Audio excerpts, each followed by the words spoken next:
Hello, my creeplings. I've got a new one. Well, it's not a new movie. It's not new to me, but it's definitely a new genre we've discussed that we have not discussed on here before. We've only done one 70s horror film, and that was more of a Midnight Madness cult classic, which I suppose this one could also fall into as well. But we are going into that late 60s, early 70s funkiness, and we're doing our first Vincent Price movie. Which is surprising, given as much as I love Vincent Price. But we're just going to delve into it. This is the Abominable Dr. Phibes, probably one of Vincent Price's most well-known films. I know that as a child of the 80s, my first taste of Vincent Price was Thriller by Michael Jackson. Of course, that voice doing, they call it the rap. I consider it more of a poetry reading, but whatever. This is Vincent Price. This is Vincent Price almost at his best. Now, I have watched a lot of Vincent Price movies. I even watched some of the non-horror stuff from when he first started in Hollywood, and the man is he's definitely in my top 5 character actors. It's like him and Ted Raimi just kind of jog for 1 and 2. The more Ted does, the higher up he gets, of course. We did, unfortunately, lose Mr. Vincent Price in the 90s, and it was a sad, sad day for cult cinema fans and horror fans alike. So, let's just get into it.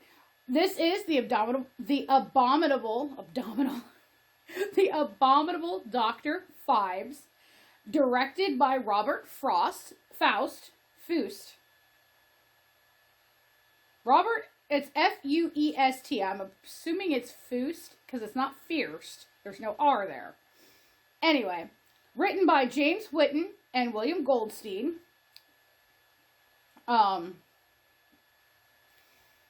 Released by American International Productions, which is if I remember correctly, was a British film studio that often released like what would be considered B-level movies into the States. We get a lot of Vincent Price from this time in his life. This era of Vincent Price is a lot of American International. A lot of the Poe adaptations that he's known for are American International as well. This was released in April of 1971 in the UK. I'm assuming shortly after in the United States. This is considered a comedy horror film, although I didn't laugh very much. It definitely is not a gory horror film, but it's one that has a really interesting story. The biggest name in here, of course, is Vincent Price. And then we have kind of a, I guess, cameo level appearance by the great Caroline Munro, who's also a veteran of the genre, as his dead wife. So it's a lot of pictures of her and her laying in a grave. So not much acting from Miss Monroe, but her presence is known.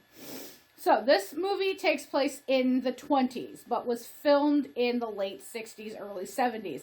So I would say the aesthetic is 70s glam meets 20s Art Deco. The sets were done by Brian Eatwell. The makeup was done by Trevor Kroll-Reese. Alessa Fennell did the wardrobe, and Bernadette Ibbotson did the hair, and they definitely created that and the rest of the art department a very distinct look. So, we open, classic opening titles. It gives me a very funky 70s Phantom of the Opera vibe, but not as far as Phantom of the Paradise.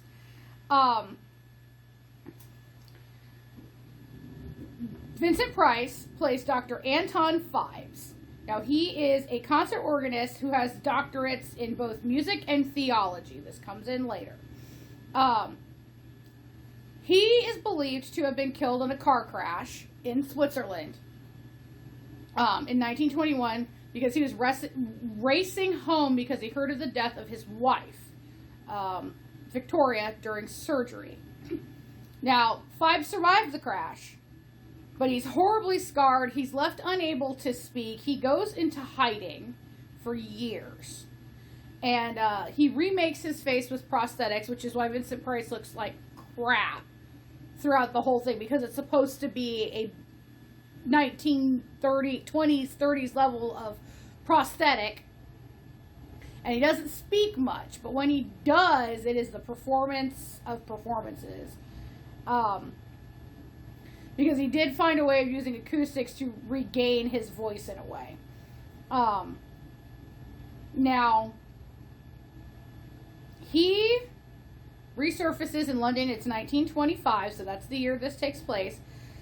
He believes that his wife was the victim of her doctor's incompetence, and in his, I'm just going to say, deranged mind, because that car crash and the scarring and all that probably screwed him up pretty good. He goes through this elaborate plan to kill the medical team he believes that was responsible for her death.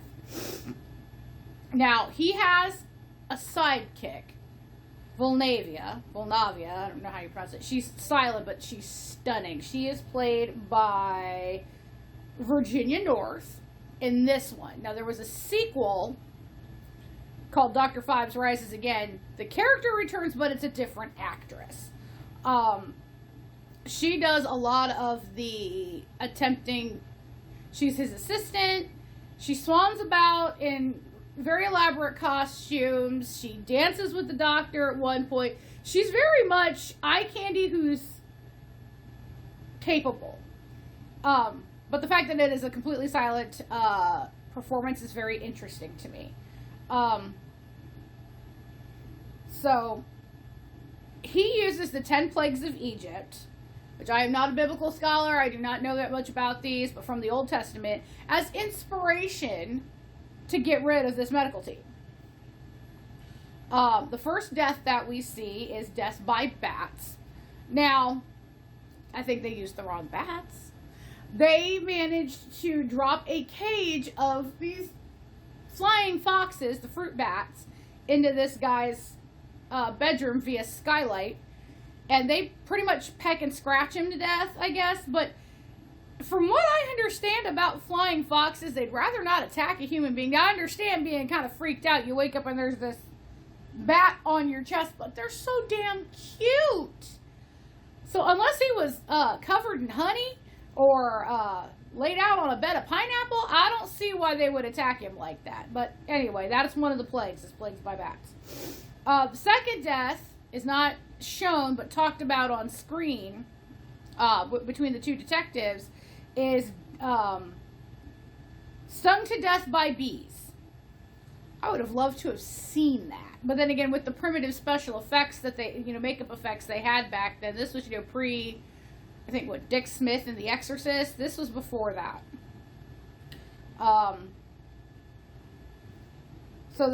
Then we have the third doctor is killed at a costume party. This one's actually pretty cool.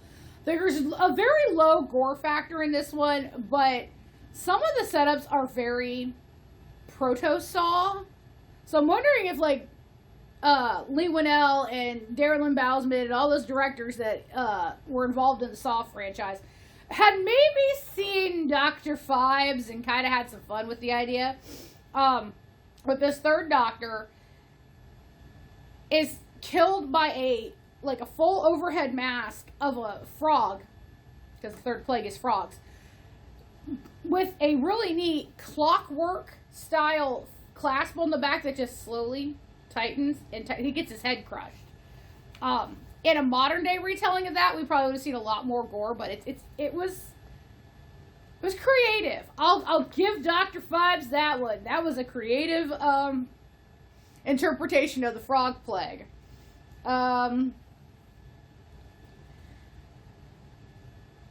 Now, Dr. Phibes, every time he kills one of them, he leaves an amulet with a Hebrew symbol on it. He wears it. He does the killing, comes back, and they have wax busts of everybody involved. He puts the amulet on the wax bust and blackens and melts the face. Like, okay, that one, it's like a 3D, really super messy of scratching off your list. During the fourth murder, though, he loses the amulet, and then the inspector picks it up, and that's really what puts him on Phibes' tail. The fourth death, they break in and tie this guy up, and they basically bleed him out. Fifth death, this is the Plague by Hail. They manage to get this doctor.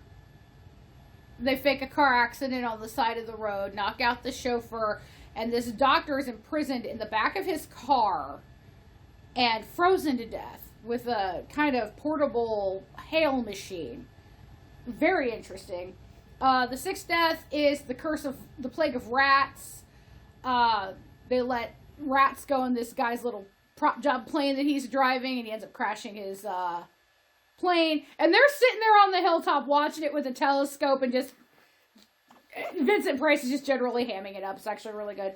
The seventh death is when the police have figured out there's a pattern. They figured out that all the doctors that have been killed so far have been involved with this main doctor, Dr. Vesalius, and they were all on the team that worked on Victoria Phibes. So they're going to collect everybody else. Well, they're currently collecting the seventh guy, and he was impaled by a unicorn horn on a statue that was launched by a catapult. I mean, we're getting with some creative. I kind of want to see somebody remake this as a modern day horror with a lot more gore, but I don't think anybody could ham it up like Vincent Price. Although, I mean, I could think of a few people I wouldn't mind watching try. They finally get to, okay, this is Dr. Phibes. He's back. We don't know how he's back. And the only people that are left on the team are Dr. Vesalius and this nurse.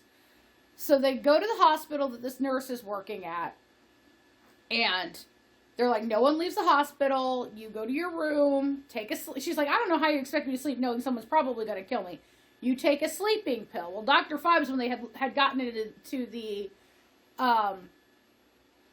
hospital before they locked it down, he gets in the room above her, drills a hole in the ceiling with a hand drill. She's dead asleep in her bed because sleeping pill, right? He drips this green goo. I'm assuming it's something sticky, because she's the plague of locusts. Those things picked her fucking face clean. That was one of the better skeletal sculpts I had seen in a while. And that was surprising coming out of something from 1971. I know nothing about locusts. I don't know if they'll strip a human being clean, but I have heard they will strip crops clean in moments, which is why locusts were such a plague back in the day. When huge swarms would come through, your entire livelihood could be knocked out in less than a day. And then there's two curses left, or two plagues left. The death of the firstborn child and darkness. Okay, so we're trying to figure out we're like, oh my god, the firstborn child. Well, Dr. Vesalius, who's in police custody, has a son. And they were correct. After Dr. Vesalius knocks out Inspector Trout, who's been keeping tabs on him, and he's been with him, because Phibes calls and tells him, I have your son, and you come here alone, and you might be able to save your son's life. Well, Dr. Vesalius manages to knock Trout out, leave, goes to where he needs to go. It's Phibes' lair, and the son is chained to a hospital bed, anesthetized. And this is where I thought, man, I think the Saw guys watched this. Dr. Phibes had surgically implanted a key next to older boy's heart and chained the bed so you couldn't move it. The key unlocked the chain, because if he didn't get the son's, the key and the bed moved, in 6 minutes, this elaborate dripping mechanism was going to drip acid onto Sun's face, and this is where we get the reveal of how scarred and mangled Dr. Phibes really is. Trout wakes up. He manages to figure out where they went. He brings a bunch of cops. Vesalius does manage to save his son.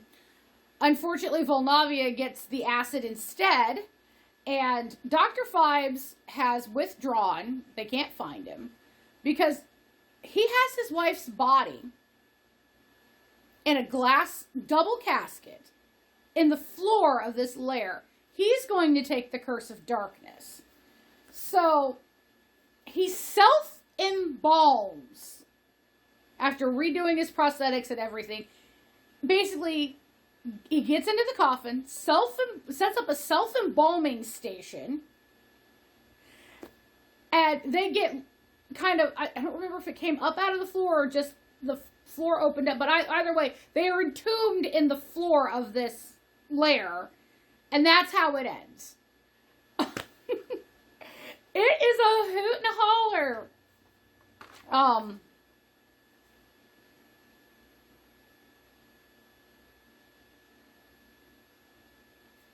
Originally, Dr. Phibes wasn't so sympathetic. He was very abusive towards Volnavia, but the director rewrote that. This was written and then purchased by American International specifically for a Vincent Price vehicle, so they wanted to make him, Dr. Phibes, be more sympathetic. So the director rewrote the script a little bit. He also opted to add in some deliberate humor, which, again, I didn't see it as so funny. It was definitely a bit lighter in spots, though.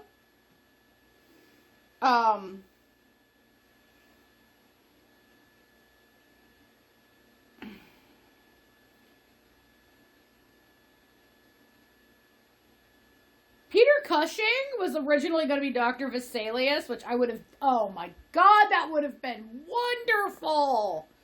Vincent Price and Grand Moff Tarkin. That would have been wonderful. But he, unfortunately, his wife was ill, so he bowed out to take care of her. Shot at Elstree Studios. Cemetery scenes were shot in Highgate Cemetery in London. So, kind of everybody was shot in very, very recognizable places. There's a lot of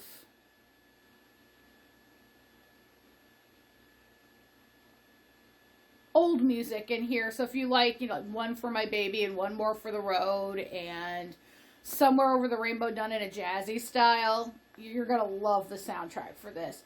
Like I said, it has a sequel, Dr. Phibes Rises Again, which we will probably talk about eventually. This one actually takes place in Egypt. And it is just as campy as this one. It is chef's kiss for a Vincent Price campy movie. It was directed by the same guy. And it was the only sequel, although there were ideas for more. There is a part of me that would absolutely love to see this remake. In a more modern sensibility. Because the story is really solid. Like I said, we will never have another Vincent Price, but there's gotta be some good character actors out there. Excuse me. That could take this on and take it on well. So this is not, the usual fare we talk about over here. I know I tend to stick to slasher movies and monster movies. But again, because I'm such a Vincent Price fan, I thought it was a shame that it took me this damn long to talk about one of his most iconic movies. So be aware that in future, we will be talking about some of the history of horror with some older movies. And when I say older movies, I'm talking real old, like 1920s, 1930s. I know that's not everybody's cup of tea, so I'm going to kind of try and pepper them in with I've gotten my hands on some modern horror that actually I really did like. We will go back to the well for the 80s and 90s because there's a handful of stuff that I would love to rewatch because I have not watched it in years. Or that, like, series that I have started that I never finished. So the variety on the channel's we're gonna be up and down on things. But, I mean, if you can't broaden your horizons, you know, you never really... I'm one of those people that believes broadening your horizons really gives your life some variety and some spice. And if it's just as simple as watching a different type of movie, small step, maybe gives you something to think about, something to talk about. But if you are a Vincent Price fan, and you are familiar with this movie, come on, let's talk about it down below. If you have not seen this movie, what's kept you from seeing this movie? What are some of your favorite Vincent Price roles? I believe his last role was in Edward Scissorhands, which was really cool. But yeah, as a person who was born in 1980 and grew up that late Gen X, Xennial, early Millennial generation, like I said, my biggest exposures, my first one was definitely Thriller by Michael Jackson. And to this day, like, if Thriller comes on my playlist, I am jacking shit up as soon as Vincent Price begins his, you know, talking about the hounds of hell. And then Edward Scissorhands was another one. Now, somewhere in between there, I started getting into movies, and I was very lucky to have grown up in the Wild West days of cable, the new frontier of cable television with niche channels, and I want to say sometime around the early 90s is when, like, American Movie Classics,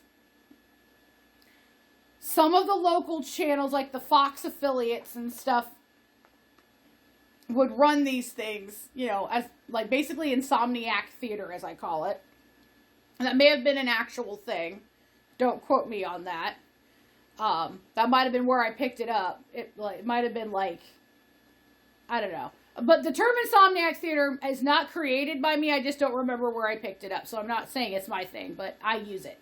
But yeah, so, like, Insomniac Theater moments and AMC getting into showing, you know, some of the more cult classics. I know by the mid-90s and the early 2000s, Turner's Classic Movies was doing cult cinema in the, you know, way late evenings on weekends. So I was watching a lot of stuff like this, and I believe that might have been the first time I had seen The Abominable Dr. Phibes. Was one of those late night viewings. I know his filmography was a big thing for horror hosts like Elvira and some of the more local people. So he's a fixture in the genre. And some of his movies have been remade, like House on Haunted Hill. And they've been remade well, and some have not been remade very well. So, yeah. But yeah, let me know your thoughts, your musings, etc., etc. I'm actually going to, I hate doing this, but I am going to ask you guys to please, you know, leave a like, leave a comment, show your friends. I would love a little bit more engagement on this channel. I know I'm never going to be, you know, one of those big YouTubers that probably is able to quit my job and talk about horror movies all day. But, I mean, I wouldn't mind a little more engagement just so that, you know, my stuff gets out there and maybe, just maybe, I can, you know, be able to get a press pass somewhere. Plus, I just really like engaging with people, and I feel like we could get some really good conversations going in the comments. But please, guys, remember, it doesn't cost anything to be pleasant. I'm not saying go out of your way to compliment everything and anything, but if you've got something mean to say, and it's literally just mean-spirited and rude, don't waste the energy. Now, if you've got constructive criticism, and you can put it in a